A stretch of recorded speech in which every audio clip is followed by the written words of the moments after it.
Hello, everyone. Well, it is 6 p.m. on the first Thursday of the month, and you have come to know that that is time for Cincinnati TV Toastmasters. So I'm pretty excited today about being at our TV Toastmasters meeting. And I was asked recently, well, what do you like about Toastmasters? And I said that I liked the combination of listening to prepared speeches and people evaluating prepared speeches. But then it's also balanced with off the cuff speaking. And I like that part. I actually think I really like off the cuff speaking better because it's quite a challenge. You never know if your question is going to be in a theme where everybody else's question was similar to that, or if it's a totally off the wall question, or you may give off the wall answers. So I am looking forward tonight for the combination of prepared and off the cuff speeches, which we call table topics. And another thing I like about Toastmasters meetings in general is that everyone can take a leadership role. You know, we have people to choose a word of the day and people to mind the grammar and the ahs and ums in our meetings. And even new people can take on a role. So I am looking forward to tonight.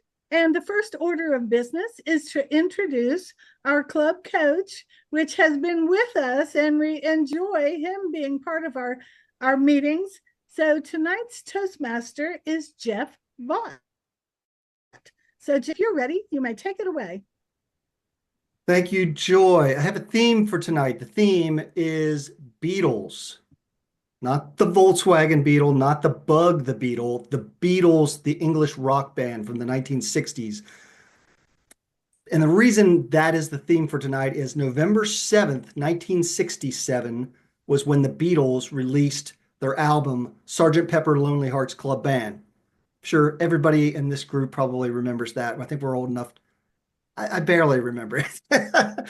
So I'm going to start. I know we're going to be a little short on time, but I'm going to ask you a few trivia questions. First of all, can anybody name all four Beatles? Don't shout it out. Just raise your hand if you can do it. All right, I see Janet talking. Janet, go ahead. Okay, there's Ringo, Paul, John, and George. Bingo. Fantastic. I should say Ringo, not bingo. Great. Does anybody know who the original name of the Bengals, the, the Beatles? Now, so it was formed by, I think, Lennon and McCartney originally, and they had a different name for the band. Anybody want to hazard a guess? They called themselves the Quarrymen. And last trivia question, how many studio albums did the Beatles produce? 9. 9. Good, very good guess. It was 13. And then they did a compilation album as well. All right, maybe I'll have to throw a few more trivia questions in later on, but let's get started with our meeting. And I'm going to introduce the timer for this evening, Veronica Sanford, to tell us about your role. Hi, everyone. I will say that regardless of the timing, when you have reached your limit, I will show green. When you have reached generally a midpoint, I will show yellow. And at the end, when we get the hook out, I will show you red. Thank you. Back to you, Mr. Toastmaster. Fantastic. Thank you. Let's move on to our word counter grammarian this evening, and that's going to be David Ash. Thank you, Mr. Toastmaster. Yes, I'm going to be the counter, and I'm also going to be the grammarian, and I'm going to give you the word of the day. So as counter, I'm mainly going to be listening for things like double clutches, ahs, ums, especially picturesque usage of words. And also, I'm going to encourage you to use the word of the day, which I'm about to give you. And I'll be noting times when you do use the word of the day, as well as other, especially strong verb, or not just verb, but any any word usages.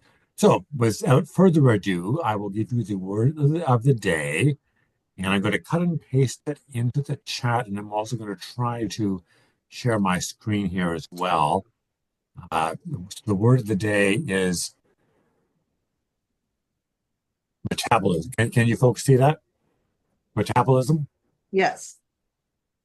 Yes, and this, with the word of the day, I always like to learn something, and I learned something myself in researching this word of the day. There's three definitions. The first definition is the chemical processes that occur within a living organism in order to maintain life. And I actually did not know that that was the real official definition of metabolism. I normally use it for the more informal second and third definition. So it can be the rate at which these processes occur or the process.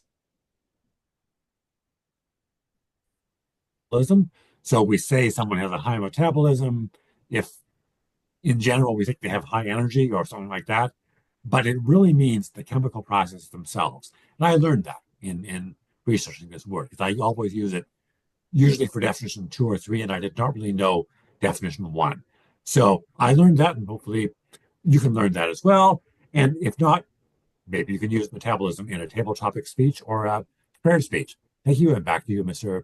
Toastmaster. Thank you, David. Interesting word. I've only used it in the physiological sense, but I am going to say the Beatles, who produced 57 million album sales in the United States, had a high music metabolism. Let's move on to our table topics for today. That is going to be Janet Kesslin. Thank you, Mr. Toastmaster. Tonight's table topics I got from Betty Swear, who had them at the recent District 40 Hall of Fame at Houston Woods. She had them nicely written on pieces of paper, and I have about took out from. So if you don't like one question, I'll pull another one. And I ate something before this meeting, so my metabolism is doing just fine. So you can talk as long as you want. No. Okay, who would like to have a Betty Swear question? Oh, I think you're on mute. I just said all of us. Oh, But sure, I will. okay. What was the last picture you took with your phone? Do you have your phone with you? I do. And the last picture was an announcement about a public Thanksgiving dinner. And I sent that announcement to several people, and I took that picture on my phone. Great. All right. Would anyone else like to have a Betty Swear question? By the way, she was a Toastmaster that I met at Environmentally Speaking Toastmaster Club. I think that was part of EPA building. Okay. Let's see, who would like to go next? Veronica?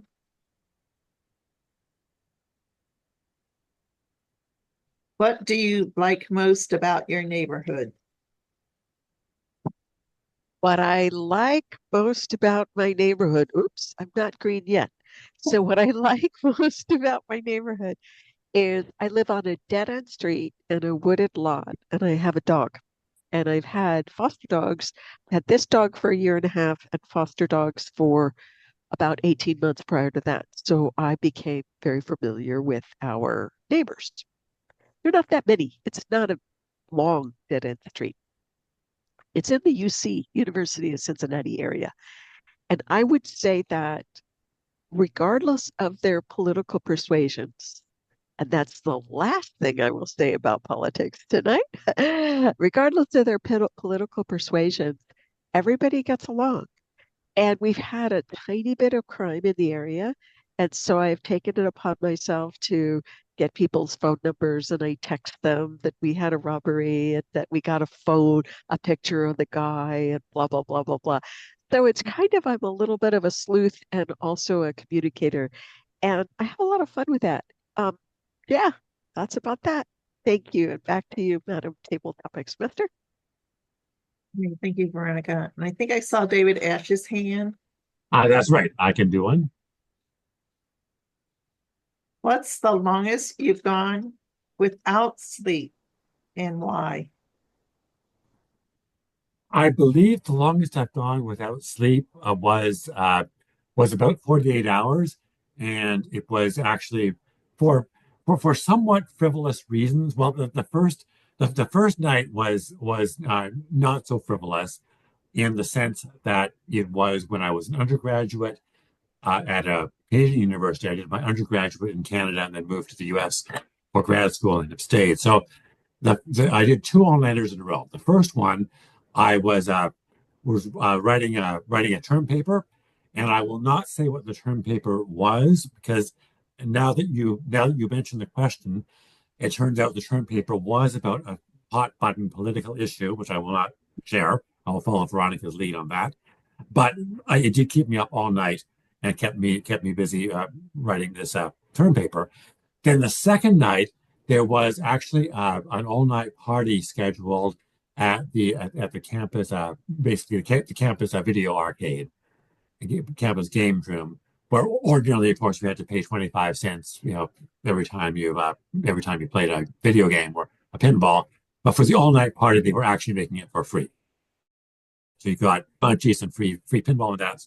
And I really love video games, so I couldn't miss that opportunity. So kind of two all-nighters in a row, basically. And that's really the longest I've ever been. So 48 hours. I definitely got to bed, maybe 55, but I got to bed sometime the third day, basically.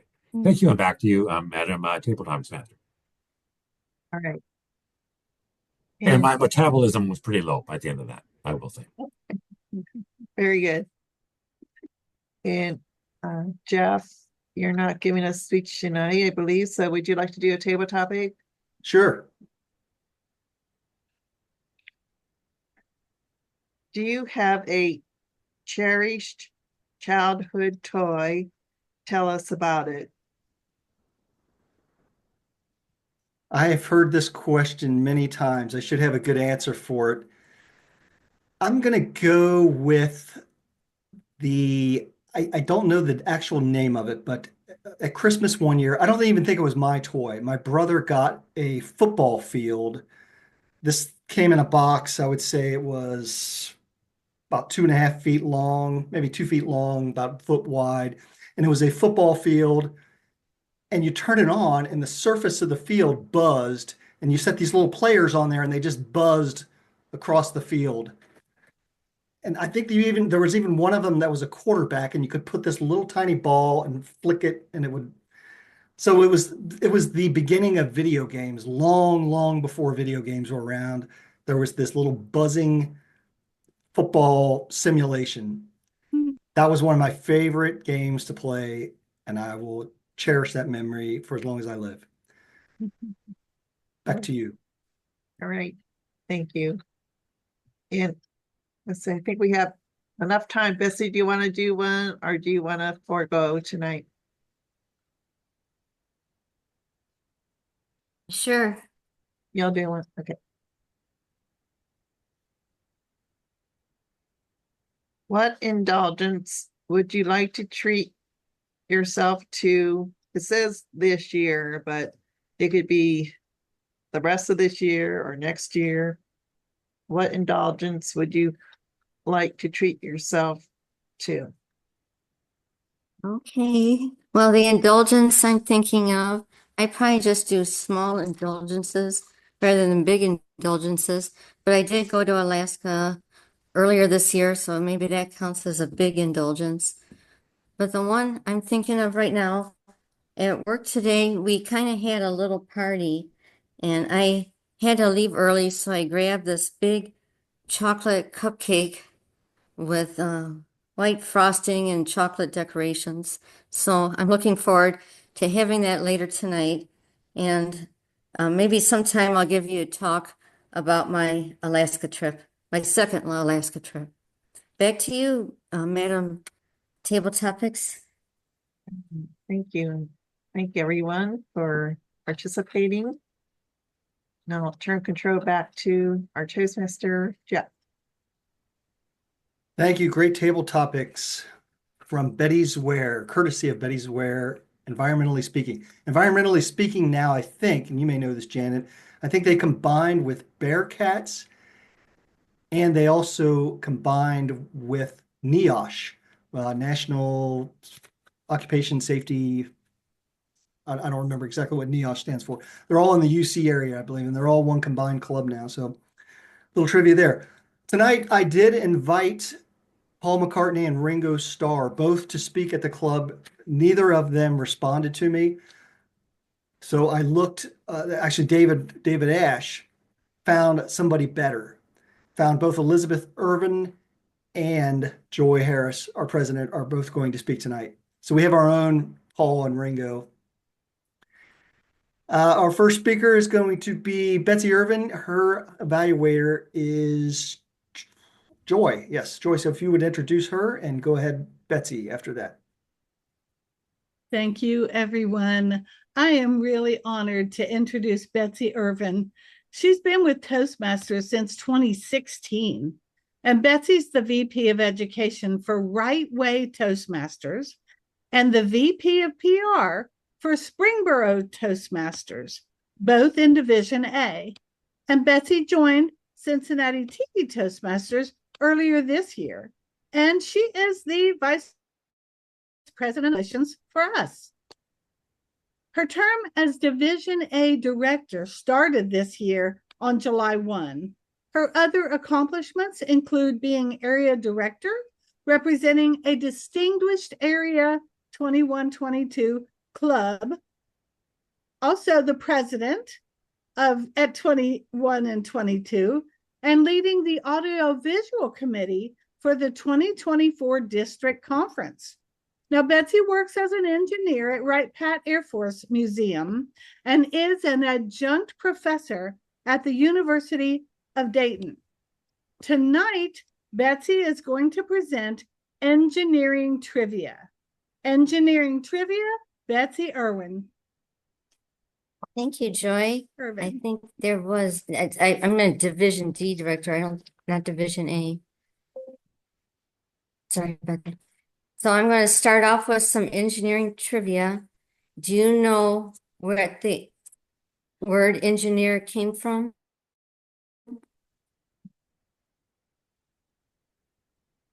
I'm going to say from the like a train, some kind of train reference, a train engineer. Yeah. Well, I think engines might have come from engineer, and engineer came from a Latin word, ingenium, which means cleverness or native talent. But good guess. Well, I'm going to tell you a story about a class I taught a year and a half ago. It was a graduate class called Viscous Fluids, and I had about 8 students. Now, one thing that's kind of unique, or at least for a graduate student, is that any student at UD can get special consideration if they have educational shortcomings or maybe learning disabled, or they could have mental illness or some sort of thing like that. And every semester, I usually teach undergraduate, and there's always a couple of these students that have special needs. And the treatment, if they have a special need, the typical treatment, they'll maybe be sensitive if they ask for more time on a homework or something. But the main thing that they receive for getting blessed by the university as having the special need is they can have twice as much time for their exams, and they take them outside of the classroom because the classrooms are only scheduled for a certain amount of time. They take them at this office. It's called the Office of Learning Resources. and you have to supply the exam ahead of time, and they take it there. Well, this particular summer, and before I do that, I'm going to ask you another question. What century, we were going back to the year 1960, we're going to go back a little farther. What century did the first mechanical clock come out?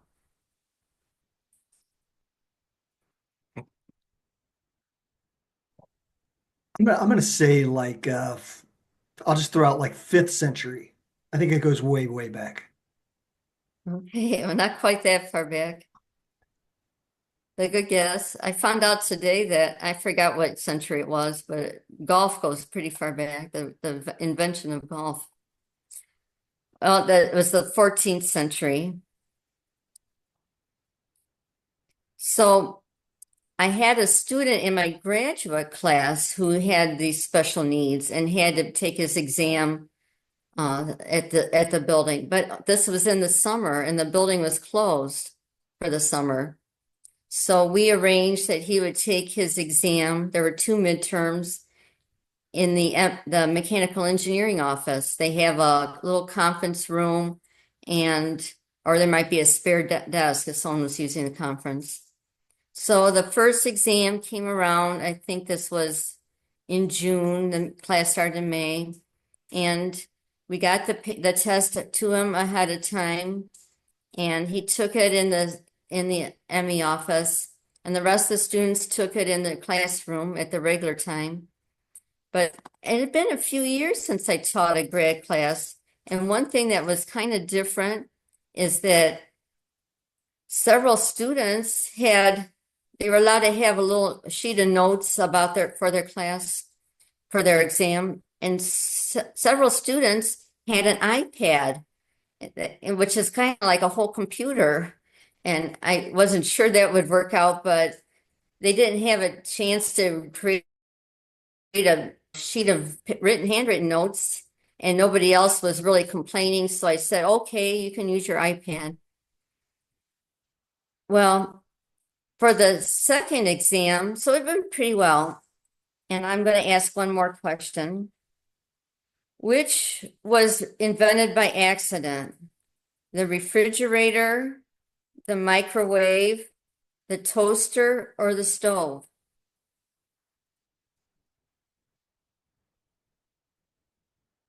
I'll say the microwave. That's right.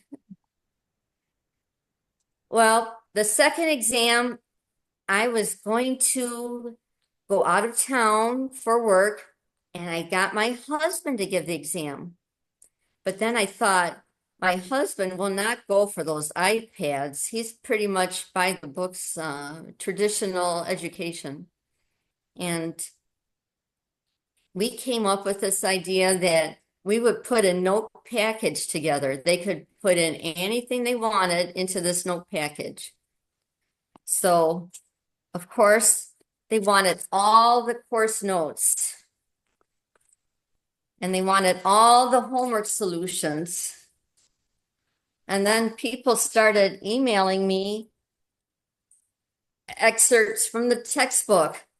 And finally, I had to say, no, the document has to go to the printing press. And it had to go to the printing press early because of the student. I believe his name was Nathaniel. Nathaniel had to take the exam early. So you know what happens when you're trying to run a whole bunch of copies of paper through a copier machine. It jams and you have to start all over and you lose track. So 2 o'clock came around and my husband said, sorry, you're gonna have to come back tomorrow.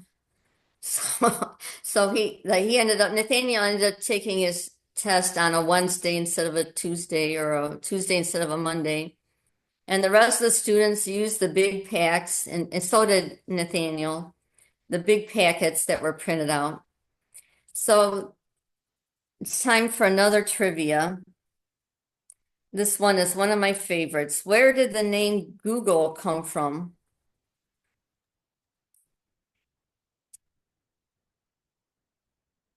A very large number. Yeah, a very large number with 100 zeros. So I'm going to close by saying Be sensitive to people's needs, and sometimes you have to take an extra step to make them feel comfortable. Back to you, Toastmaster Jeff. Yes, you can just call me the guy that's over 3 on your quiz. Now that was fantastic. You really got my attention right away with the quiz part of it, and a good message at the end. So thank you so much for sharing. Let's put a minute on the timer for our evaluator.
I'm ready. Awesome. Our second speaker of the evening is, in fact, J.Harris. She's going to be introduced by her evaluator, David Ash. David? Thank you, Mr. Toastmaster. Yes, I'm honored to introduce our club president, who is also going to be one of our speakers, our second speaker today, and that will be none other than J.Harris. And Joy is going to be giving a talk from the Dynamic Leadership Pathway, and is going to be an elective high performance leadership, 5 to 7 minutes. And by the way, I'd encourage everyone, when you do give a speech, to record that speech in Pathways, so you can kind of, if you are working on a Pathways goal, you can work to that, towards that goal. So that's a recommendation for everyone, not just for Joy. Whenever you do sign speech in one pathway, as Joy has done today, I do record that. Joy is going to be talking on more productivity, less stress, and just a speech again, 5 to 7 minutes.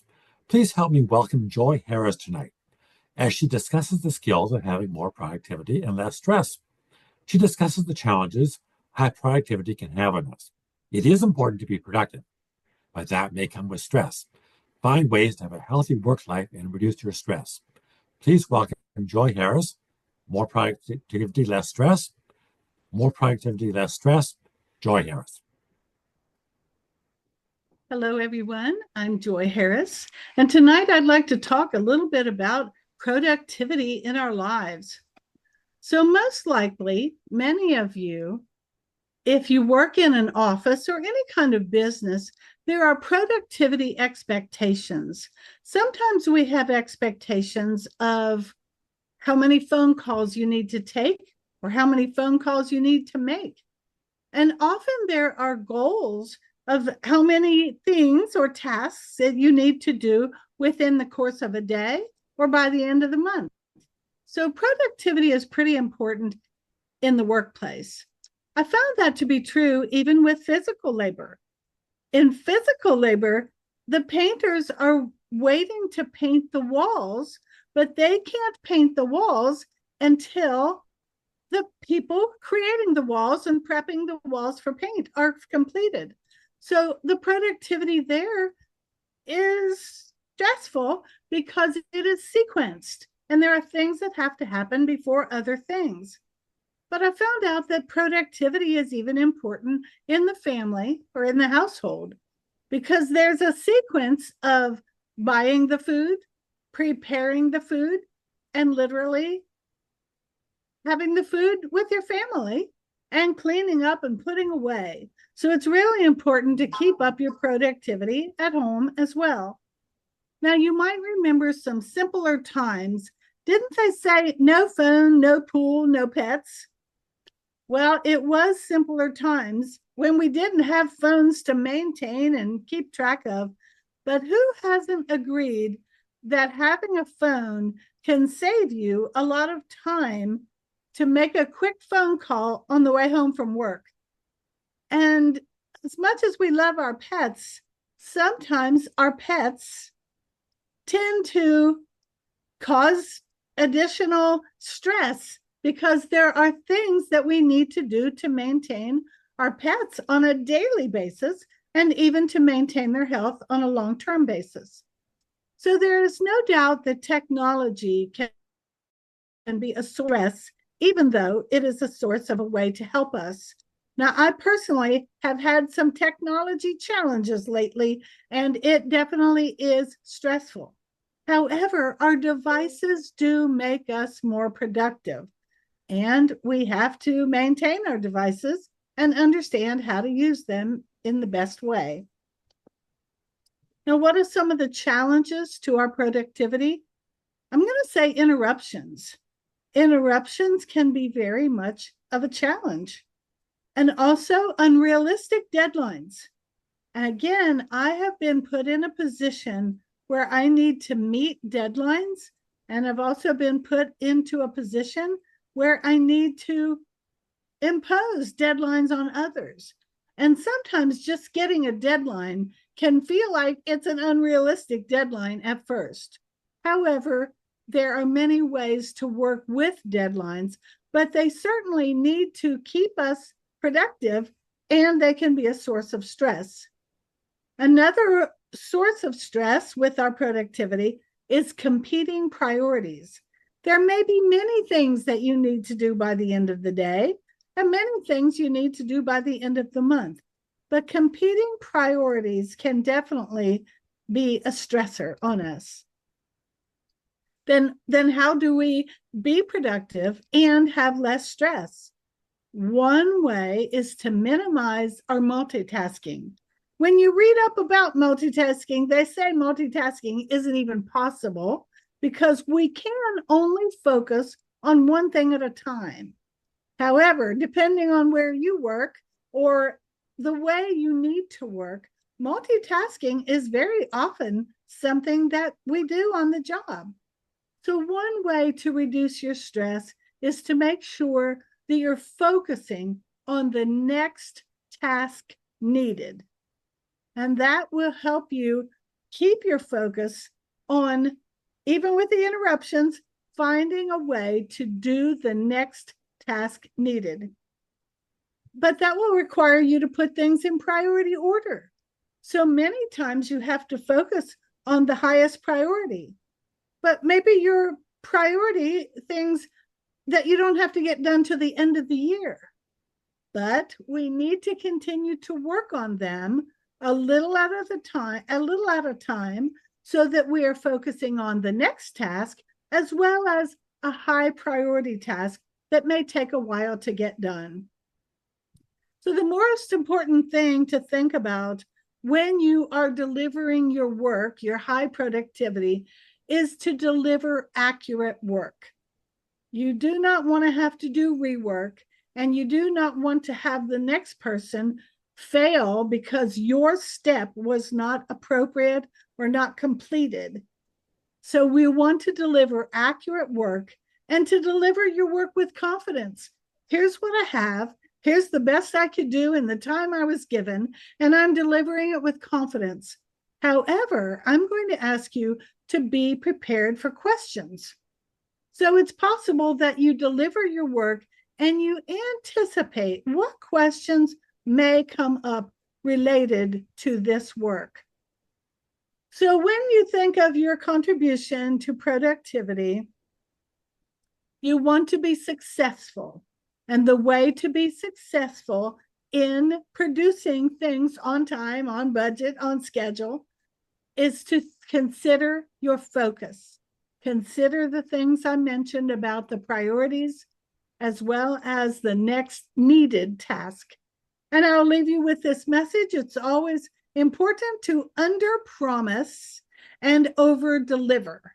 So I'm not the first one to say that, but there is no necessary way to promise something that you're not sure if you can deliver. So when you make your promise of what you can deliver by what time, you may give a little extra. So my words for to leave with you is to under promise and over deliver. So thank you for listening today. This has been Joy Harris. Thank you very much.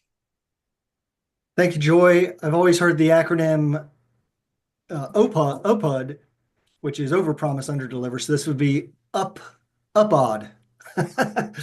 Under promise, over deliver. Fantastic. Loved it. And yeah, these were great tips on how you can be both productive and with less stress. You can do both at the same time. They don't necessarily need to be in conflict with each other. So thank you for that. A minute on the clock so that our evaluator, David Ash, can complete his evaluation, please.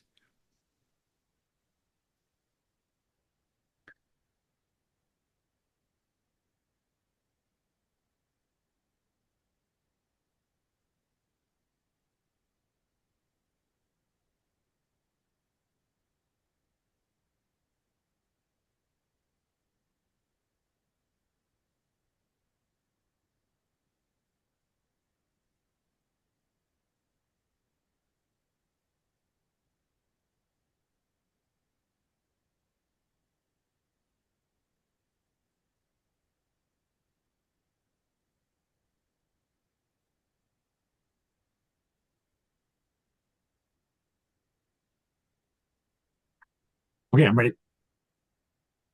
Thank you. All right. With that, without further ado, we'll go to our third part of the meeting tonight, which is the evaluation portion. I'm going to turn it over to the general evaluator, Veronica Sanford. Hi, everyone. Thank you. So this is the second most part of third most exciting part of the meeting, and I would now like to turn it over first to our first evaluator, which is Joy Harris, who will be evaluating Betsy's speech. Joy? Thank you, Veronica. Betsy, I really enjoy when you give our speeches, and I enjoy any speech where I learn something. So I learned a little bit about your work, and I learned a lot about how special needs students are taken care of in an educational setting. Because certainly there are times when the most brilliant of students doesn't follow the same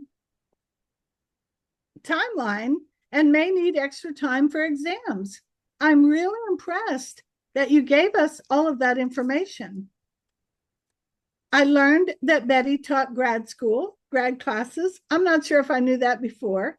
So I really liked that she put her own personal spin in the information that she gave us.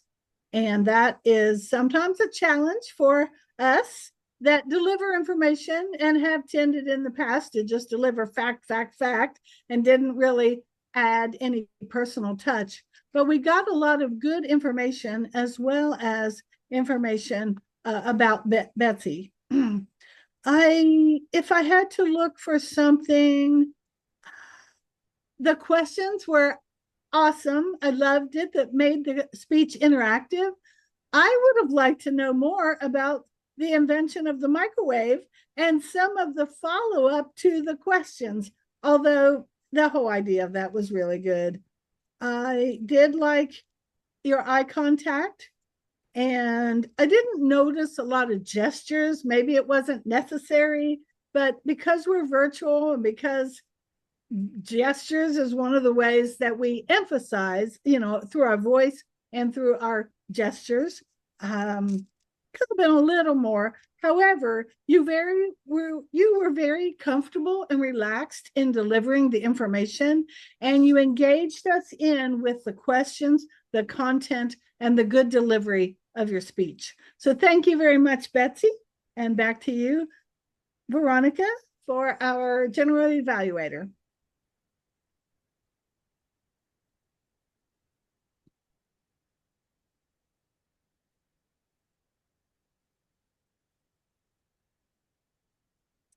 Are you speaking, Veronica? The dual tasking. Thank you, Joy. Yes, and my metabolism isn't quite keeping up with my ability to both be timer and general evaluate.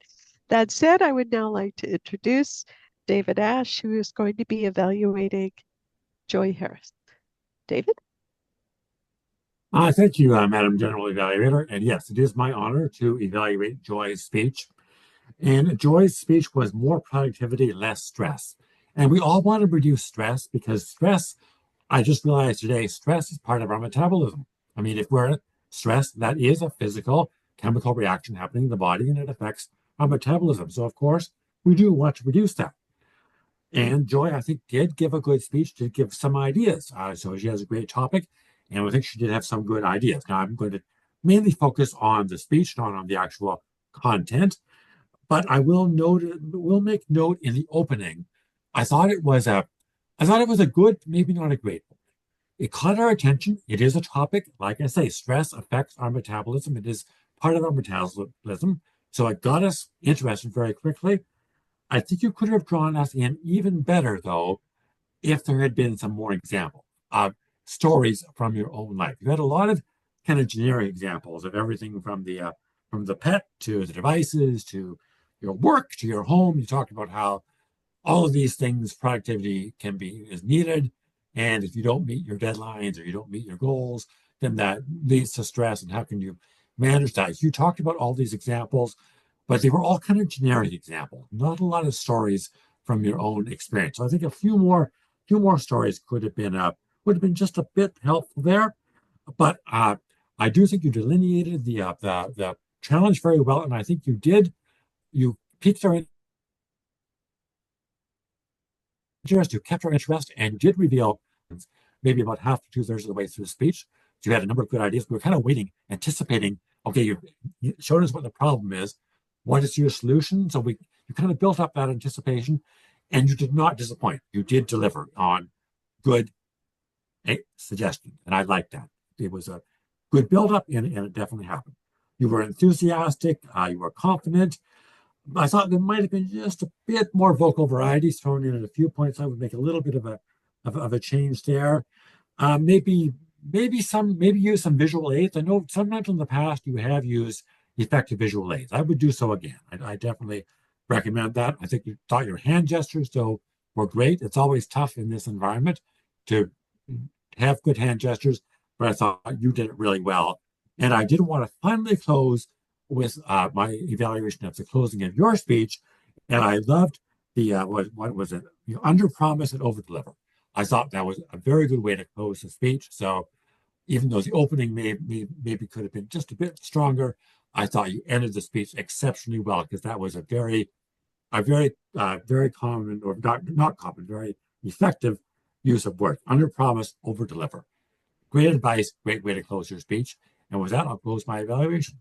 Thank you, and back to you, Madam General Evaluator.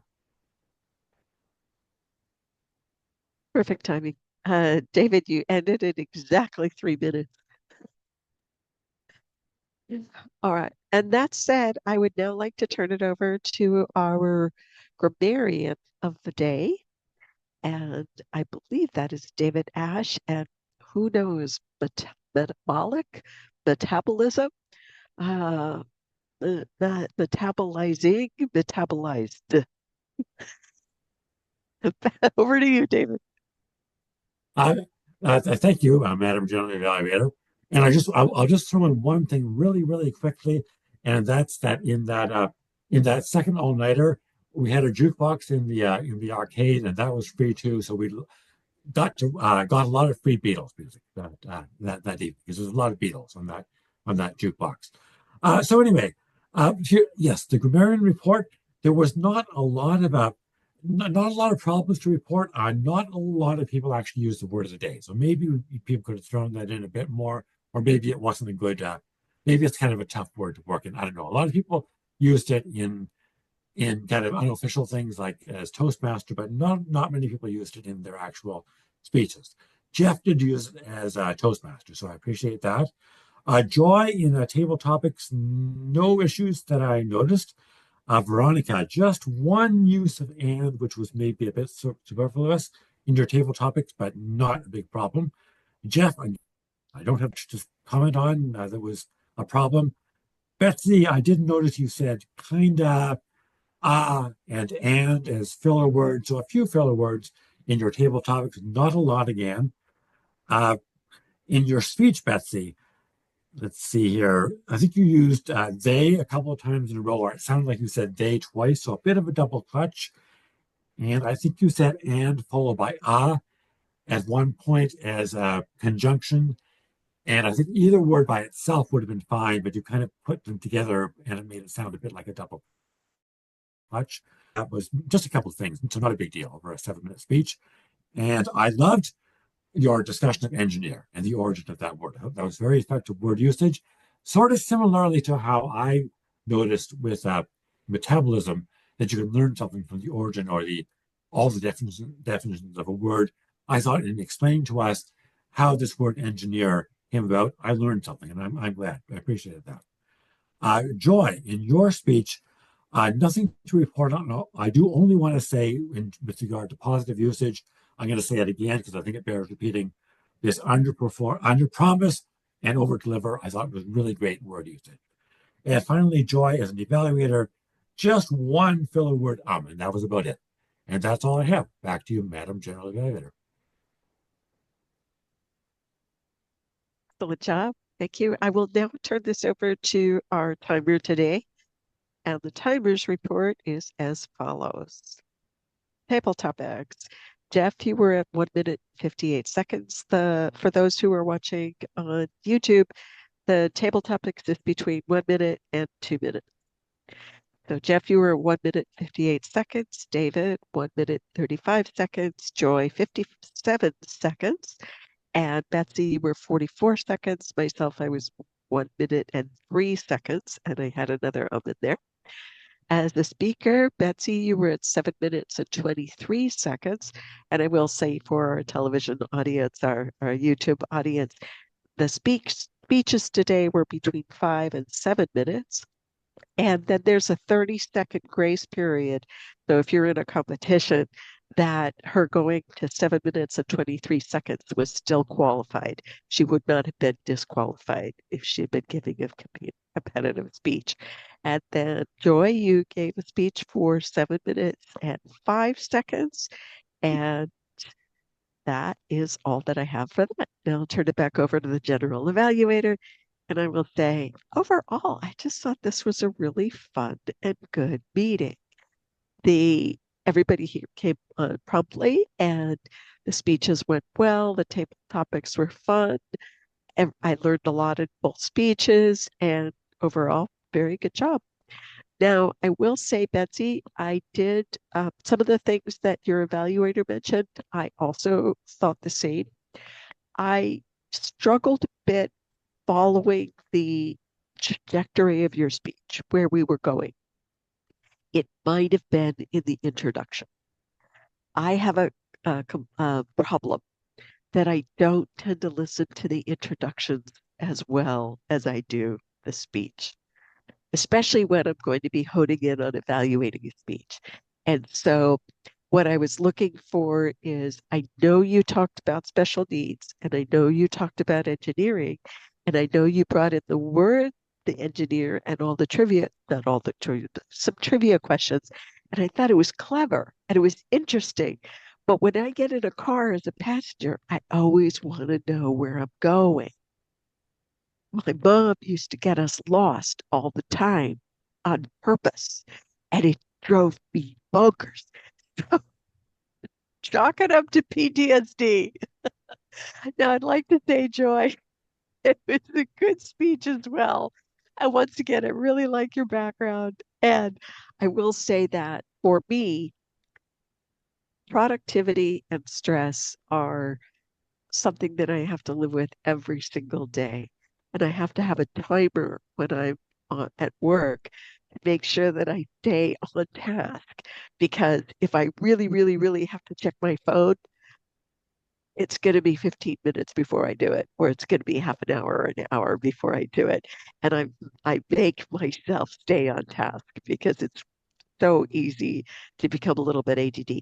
I did notice that, I think that David mentioned it in his evaluation, although I did see a few of the gestures here, something really big, some really big gesture.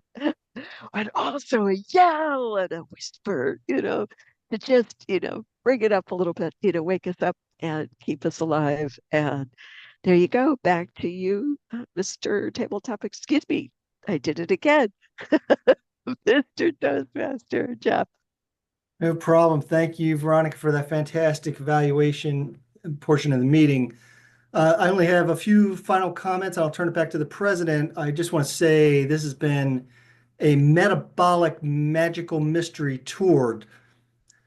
Joy, I think it's always a hard day's night when you're trying to be productive and with less stress. Betsy, it's important to consider people's needs when you're engineering something like a yellow submarine that travels through viscous fluids. And with that, I think I should just let it be and look down the Abbey Road to the next meeting when we can get back together again. Back to you, Madam President. Jeff, you get an A+ for that. I'm loving that quite a bit. So thank you, thank you, thank you. I enjoyed the prepared speeches as well as the table topics. I think my table topics was a little bit deer in the headlights. I know I managed to speak for a minute, but I have done better. And on my speech, when I practiced it and was talking about under promise and over deliver, I said, there is no need to promise that you can name that tune in one note. I don't know if anybody would have related to that or not, but you can name that tune in 3, 4, 5 notes. But when I think of over promising, I'm thinking, you can't name that tune in one note. However, thank you for saying that was a good way to end up my speech, evaluator and general evaluator. So I think that we're ready to wrap up our meeting a few minutes early tonight, unless there are any comments. I have not got the metabolism really worked into my speech, worked into my evaluation, worked into anything. However, I did like that word. So thank you, David, for that. Does anybody have anything else for tonight? Who all is going to be going to the TLI? That is a good point. It was just pointed as a TLI on our third Saturday meeting for November. Can we take this up after the recording? How about this? I have 3 jokes. They'll be brief. Okay, the first one is, what do you call a dog that sneezes all the time? A Chihuahua.